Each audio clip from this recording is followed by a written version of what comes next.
ഹിമന്ത ബിശ്വ ശർമ്മ എന്ന അസം ബി.ജെ.പി. മുഖ്യമന്ത്രിയുടെ പത്രസമ്മേളനത്തിലെ എല്ലാ വാദങ്ങളെയും പൊളിച്ചെടുക്കുകയാണ്.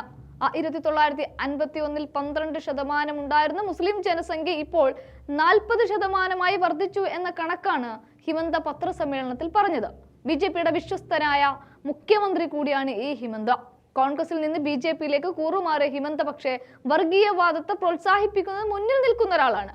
മുസ്ലിങ്ങളാണ് എപ്പോഴും ഹിമന്തയുടെ ശത്രുപക്ഷത്ത് നിൽക്കുന്നവർ. അതിന്റെ അടിസ്ഥാനത്തിലാണ് ഇത്തരത്തിലൊരു പ്രസ്താവന നടത്തിയതും. ആ വാദമാണ് തീർത്തും തെറ്റാണ് എന്ന കണക്കുകൾ മുന്നിൽ നിരത്തിക്കൊണ്ട് തൃണമൂൽ MP സുസ്മിത ദേവ് ചോദിക്കുന്നത്. അസം മുഖ്യമന്ത്രി തെറ്റായ പ്രസ്താവന നടത്തുന്നു. 1952 സർക്കാർ കണക്കുകൾ പ്രകാരം മുസ്ലിം ജനസംഖ്യ 25%. ഇന്ത്യൻ സർക്കാർ ജനസംഖ്യാ കണക്കെടുപ്പ് നടത്തേണ്ടതായിരുന്നുവെന്ന് ഞാൻ അസം മുഖ്യമന്ത്രി ഓർമ്മിപ്പിക്കാൻ ആഗ്രഹിക്കുകയാണ്. എന്നാൽ ഇന്ന് വരെ സെൻസസ് നടന്നിട്ടില്ല. പിന്നെ എങ്ങനെയാണ് 40% എന്ന് ഈ കണക്ക് വന്നത് എന്നാണ് അവർ ഉയർത്തിയ മൂർച്ചയേറിയ ചോദ്യം. കഴിഞ്ഞ 10 വർഷമായി സെൻസസ് നടന്നിട്ടില്ലെന്നും യഥാർത്ഥ കണക്ക് ലഭ്യമാകാതിരിക്കെ ഹിമന്തയെ തെറ്റായ കണക്കുകൾ പ്രചരിപ്പിക്കുകയാണെന്നും അവർ ഒരു ചോദ്യം കൊണ്ട് വ്യക്തമാക്കുക കൂടി ചെയ്യുമ്പോൾ പൊള്ളയായ കണക്കു നിരത്തിയ മുഖ്യമന്ത്രിക്ക് ഉത്തരം മുട്ടുകയാണ്.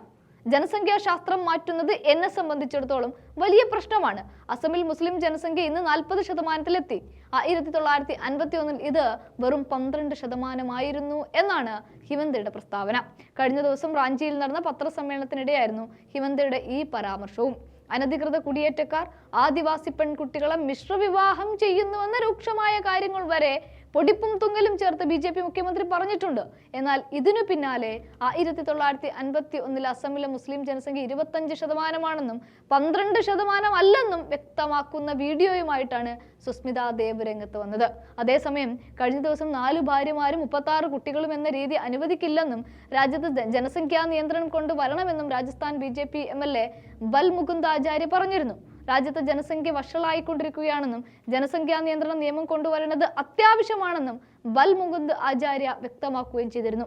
അമിത്ഷാ ഹരിയാനയിലും ഇതേ വിത്ത് തന്നെയാണ് ഇറക്കിയിരിക്കുന്നത്. കഴിഞ്ഞ ലോക്സഭാ തെരഞ്ഞെടുപ്പിൽ ബി.ജെ.പിയുടെ പ്രധാന ആയുധവും ഇത്തരത്തിൽ വർഗീയ വിദ്വേഷം വിളമ്പിൽ തന്നെയായിരുന്നു. അതിന്റെ ബലമാണ് പിന്നീട് നമ്മൾ കണ്ടതും. അതേ അവസ്ഥയിലേക്ക് തന്നെയാണ് വീണ്ടും ബി.ജെ.പിയുടെ പോക്ക് എന്നല്ലാതെ മറ്റൊന്നും പറയാനില്ല ഇവിടെ. असम के मुख्यमंत्री का एक झूठा बयान आया है झारखंड में. मैं कहना चाहती हूं कि उनके तथ्य सरासर झूठ है. पहली बात तो 1952 में वो कह रहे कि सिर्फ 12% मुसलमान थे और आज की डेट पे 40% हो गया है असम में. सरकारी आंकड़े ये आपको बताएंगे कि 1951 में ही असम में 25% मुसलमान थे. एक बॉर्डर स्टेट है, बांग्लादेश के साथ बॉर्डर हमारा है और पार्टीशन के बाद कई लोग आसाम में रह गए या वहां से आए.